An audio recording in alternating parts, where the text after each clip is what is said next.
திருப்பூரில் புதுப்பெண் தற்கொலை செய்து கொண்ட விவகாரத்தில் குற்றம் சாட்டப்பட்ட மாமியாருக்கு காவல் நிலையத்தில் உறவினர்கள் பாதுகாப்பு அளித்த வீடியோ வெளியாகி அதிர்ச்சியை ஏற்படுத்தியுள்ளது. கைகாட்டிபுதூர் பகுதியைச் சேர்ந்த ரிதன்யா தனது கணவர் வீட்டார் கொடுமை காரணமாக தனது தந்தைக்கு ஆடியோ பதிவுகளை அனுப்பிவிட்டு தற்கொலை செய்து கொண்டார். இந்த சம்பவம் தொடர்பாக வழக்கு பதிவு செய்த போலீசார் பெண்ணின் கணவர் கவின்குமார், மாமனார் ஈஸ்வரமூர்த்தி ஆகியோரை கைது செய்து சிறையில் அடைத்தனர். அதைத் தொடர்ந்து மாமியார் சித்ராதேவியை போலீசார் நேற்று கைது செய்தனர். இந்நிலையில் மருத்துவ பரிசோதனைக்காக காவல் நிலையத்திலிருந்து அழைத்துச் செல்லப்பட்ட சித்ராதேவிக்கு அவரது உறவினர்கள் பாதுகாப்பு கொடுத்து அவருடன் சென்ற வீடியோ வெளியாகியுள்ளது.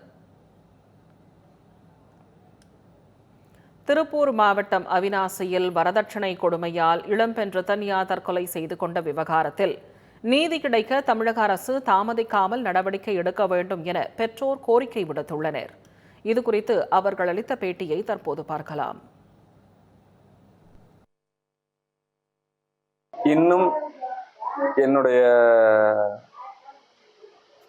மகள் இறந்ததற்குண்டான விசாரணைகள் தொய்வாக நடப்பதாக எனக்கு வந்து வருத்தமடைகிறேன். இந்த விசாரணை நடந்து அனைத்து என் மகளுக்கு நீதி கிடைக்கும் வரை என்னுடைய போராட்டம் தொடரும் என்று இதன் மூலம் நான் தெரிவித்துக் கொள்கிறேன். என் மகளுக்கு நீதி கிடைக்கும் வரை என் போராட்டம் கைவிட மாட்டேன்.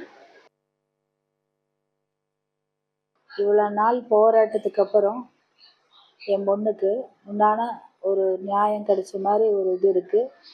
ஆனாலும் இதே தாமதம் இந்த பொதுமக்கள், இந்த ஊடகங்கள், இவங்களுடைய போராட்டம், எங்களுடைய போராட்டம் எல்லாம் சேர்ந்து இவ்வளோ காலதாமதமாகித்தான் இந்த அம்மாவுக்கான தண்டனை கிடைச்சிருக்கு.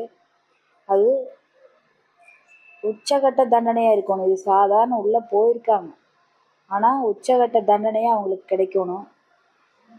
இது இந்த மறுபடி இந்த மாதிரி எந்த பெண்ணுக்குமே நடக்கக்கூடாது, எந்த தாய்மார்களுக்கும் நடக்கக்கூடாது.